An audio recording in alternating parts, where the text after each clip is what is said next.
তখন জিরা ফোড়ন দিয়ে দিলাম, একটু আদা কুচি দিয়ে দেবো। দেখো পনিরগুলো হালকা করে ভেজেছি, খুব বেশি ভাজিনি, পনির খুব বেশি ভাজা যাবে না।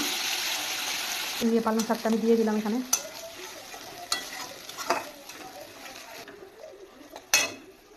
দিয়ে দেবো একটু লবণ, লবণটা একটু বুঝে দিতে হবে কারণ পালং শাক সেদ্ধ করার সময় একটু লবণ দিয়েছিলাম। দেখো পালং শাকটা একটু হালকা করে কষিয়ে নিলাম, নাহলে এই কাঁচা গন্ধটা যাবে না। তো কষানো হয়ে গেছে, এখন আমি এই দুধের সর দিয়ে যে ফ্রেশ ক্রিমটা বানিয়েছি এটা এখন দিয়ে দেবো।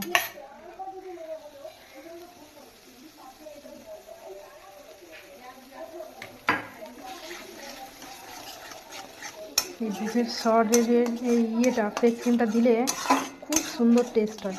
দেখো এটা ফুটে গেছে, এখন আমি পনিরগুলো দিয়ে দেবো।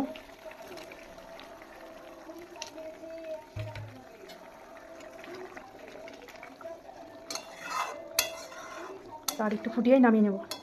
তো এই দেখো আমার পালং পনির রেডি হয়ে গেছে। দেখো কত সুন্দর হয়েছে, কালারটাও কত সুন্দর হয়েছে, খেতে কিন্তু দারুণ হবে। কি সুন্দর গন্ধ বেরিয়েছে দেখো বন্ধুরা, তোমরা ওইভাবে বানিয়ে খেতে পারো, দারুণ লাগবে। আর তোমরা কমেন্ট করো কেমন লাগলো আমার এই বাড়ির সামান্য উপকরণ দিয়ে পালং পনির।